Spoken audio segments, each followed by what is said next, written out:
kelompok entrepreneurship sudah membuat RPS. Jadi kendala kita tadinya adalah ada yang satu program studi cuma 1 semester, ada yang 2 semester, bahkan ada yang 4 semester. Kalau di FB itu cuma 2 semester, tetapi ada semester lanjutan dari situ, tapi namanya mata kuliah yang lain, namanya business project. Jadi jika dihitung itu kita ada 4 semester sebenarnya mengajarkan tentang kewirausahaan di AB.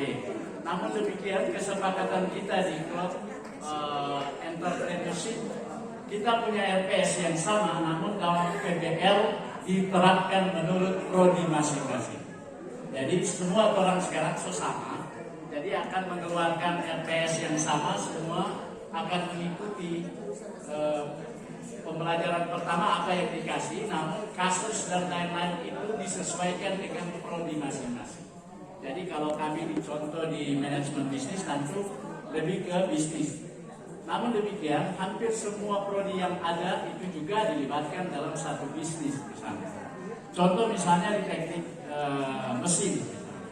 Teknik mesin mungkin selama ini cuma praktek-praktek, misalnya las dan lain-lain. Di situ sebenarnya ada tempat untuk kita menggunakan bisnis di situ, seperti misalnya kenapa kita tidak gunakan mahasiswa kita untuk ngelas, bikin pagar, lalu pagar itu kita jual, dan itu akan jadi sumber, ya kan? Jadi kalau selama ini kita cuma praktek-praktek dengan menggunakan peralatan-peralatan, sekarang penggunaan peralatan praktek itu ketika dipraktekkan, bagaimana caranya oleh dosen pengajar ESIP bisa menghasilkan uang. Bisa dari luar atau bisa juga di dalam intern prodi yang bisa menghasilkan. Saya kira ini sudah banyak dilakukan, namun demikian masih mungkin berjalan sendiri-sendiri sehingga pendapatan terjadi masing-masing, tidak secara kolegial. Nah, untuk itu ini sudah biar pikir sudah panjang. Kenapa yo mas orang kecil mungkin karena oke, tidak apa-apa. Ini cuma gambaran Bapak Ibu karena sesuai dengan yang disarankan oleh Ibu Direktur bahwa RPS itu harus memuat taksonomi Bloom yang kita sudah bikin, dan kita semua khusus untuk pemahaman tadi malam itu mereka semua sudah berada pada P6 semua. Jadi kalau P6 berarti kita memang siap mengeluarkan seorang entrepreneurship yang profesional. Mengapa? Karena Bapak Ibu setelah kita berada pada pertemuan mulai dari ke-11 sampai dengan ke-14 itu menghasilkan bisnis plan. Kalau di manajemen bisnis, bisnis plan itu sudah dipraktekkan menjadi tugas. Jadi mereka tidak lagi menulis skripsi, tapi bisnis plan-nya itu dimajukan pada saat ujian skripsi. Sehingga dari 2-3 tahun yang lalu, bukan baru sekarang. Kebetulan saya ketua panitia ujian skripsi, maka tahun ini yang maju ujian skripsi ada 39 orang. Dan mereka menghasilkan bisnis-bisnis yang real, bukan bisnis-bisnis yang orang baru mimpi-mimpi. Ada banyak bisnis plan yang dibikin masih dalam rangka bisnis plan, baru mau direncanakan. Kalau ditanya itu bisnis yang dibikin apa? Oh, baru mau jalan. Itu berarti belum ada realitas bisnis yang benar di jalan. Nah, Bapak Ibu, kalau di sini saya akan kasih contoh beberapa, sebenarnya kalau ada waktu teman-teman ini akan memberi testimoni karena ada beberapa di Amin juga yang memang sudah punya bisnis. Kesepakatan kita di klub entrepreneurship adalah minimal dosen yang mengajar harus punya usaha bisnis. Itu salah satu minimal. Paling tidak ada satu. Bagaimana caranya untuk memulai bisnis? Karena mungkin legalitasnya dan lain sebagainya bisa ditanyakan ke saya. Saya akan kasih rahasia-rahasia sebenarnya. Karena barusan saya buka Asbir 3 punya usaha, barusan keluar izin ini. Nomor induk bisnisnya udah keluar, tadi barusan dibikin. Kita tepuk tangan dulu untuk.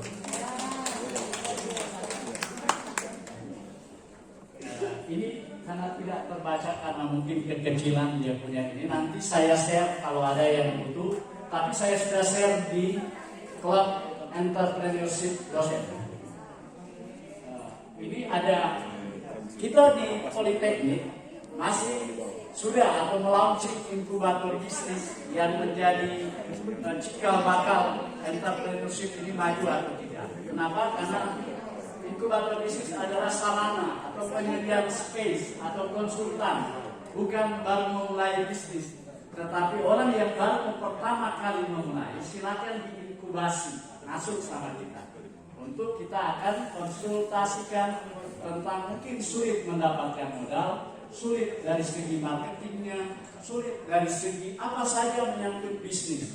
Selama ini ada banyak bisnis sudah jalan, tetapi rasa-rasanya kok nggak ada untung. Silakan masuk inkubator bisnis, karena di sana akan diajarkan tentang bagaimana supaya nantinya merasakan keuntungan itu. Jadi tidak hanya memasarkan, cari untung, tetapi juga bisnis ini menjadi sustain. Artinya paling tidak menghasilkan uang tanpa diketahui kita punya uang di bank tanpa kita tahu.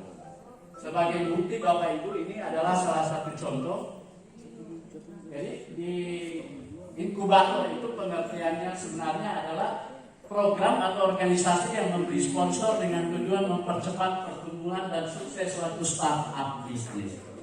Nah, ini yang orang akan bikin. Kemudian tadi saya sudah bagi-bagi teman-teman di entrepreneurship dosen sudah dapat. Ini ada kartu-kartu saya bikin karena mereka juga harus wajib jadi members. Members ini adalah untuk mengikat supaya nantinya peserta yang akan masuk inkubator bisnis tidak dipungut biaya asalkan jadi members dulu. Sebab kalau tidak jadi members tidak bisa konsultan gratis. Itu kegunaan dari inkubator bisnis. Nah, ini ada contoh-contoh mahasiswa kita. Mahasiswa kita yang ada di AB itu yang sudah terdaftar di inkubator bisnis 362 orang. Kemudian semua dosen sudah terdaftar sebagai peserta inkubator bisnis.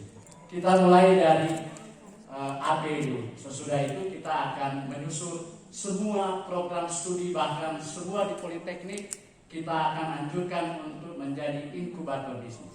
Masuk dalam satu organisasi. Kemudian Bapak Ibu, ini adalah contoh yang sudah dipraktekkan dan sudah jalan. Ini MPWP yang sudah jadi, yang tadinya ada yang bertanya bagaimana supaya dapat kartu MPWP. Untuk pembuatan MPWP Bapak Ibu tidak dipungut biaya Rp5. Sehingga mahasiswa saya yang sekarang lagi kuliah ada 92 orang semua punya MPWP. Ada mahasiswa tanya, Pak, kalau belum bayar pajak kan bagaimana? Pajak dibayar kalau Anda sudah menghasilkan. Kalau belum, dikasih biar aja sampai dia mati. Kalau dia mati, orang semua bayar pajak, orang daftar pulang. Jadi seperti itu. Jadi jangan begini, langsung mendaftar pajak, tiba-tiba orang datang tagih pajak. Tidak Bapak Ibu. Kalau orang di sini kan semua punya MPWP pribadi yang memang politik. Jadi mereka itu berdagang secara digital, jadi tidak lagi seperti tadi kan diminta dari orang punya pendahulu pembicara tadi, bagaimana kita bisa menguasai pasar hanya dengan menggunakan digital. Tinggal menggunakan jari Bapak Ibu. Saya punya produk-produk ini ada di internet. Ya. Ini ada kacang coklat Milo, ya, ini bisa disaksikan nanti di pameran lalu kemudian lihat. Ada bangket dari keju, ya. Dan ini adalah souvenir dari bagian makanan minuman yang bisa kita tawarkan ke turis ketika mereka datang ke Manado. Mungkin barangkali itu Bapak Ibu dari Entrepreneurship, terima kasih karena kita akan makan siang. Selamat siang. Ada yang cuma 1 semester 1 mau kuliah di sini. Ada yang 2, ada yang 3. Jadi orang ada ambil ini yang di kedua karena ini outcome-nya menghasilkan. Jadi orang ada kesepakatan. Apa ada di satu? Itu soft skill gampang sebenarnya. Ya contoh soft skill. Melakukan riset pasar sebagai suatu peluang pasar. Risetnya kan itu level 6, so tinggi. melakukan riset. Cuma pertama contoh ini, melakukan riset pasar sebagai suatu peluang pasar. Melakukan riset itu ada panduannya dengan mengikuti membuat atau langkah yang harus dia lakukan antara langkah riset. Nah, langkah-langkah itu sebenarnya dia mengikuti dia ada orang begini ya. Kemudian kita ada kayak gini. Punya. Padahal dia potong kompas. Kalau dia potong kompas, tidak mengikuti SOP-nya. Kalau dia atau dia cuma meniru orang, pokoknya selesai. Tapi perilaku di dalam situ, ketika dia mampu menunjukkan dia bertanggung jawab, dia mengikuti langkah-langkah, itu perilaku. Dia mau ikut langkah-langkah yang harus dia lakukan. Jangan sampai si anak selesai KPP, tidak bertanggung jawab. Nah, ini contoh kecil. Kemudian mampu menyusun dan metode apa umpama, ya, metode apa yang dia harus ikuti. Kalau memang bisa disebutkan, ya,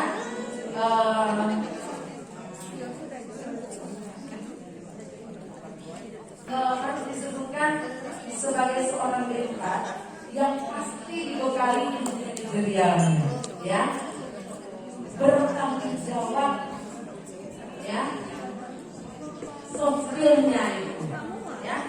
Saya tidak ahli dalam menyusun bahasa Indonesia, ya, tapi tolong tambahkan, ya.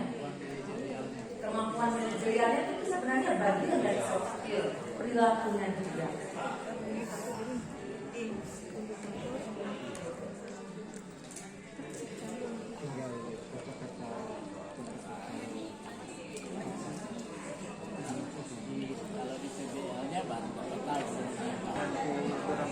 Nah, ini saya rasa oke, ya.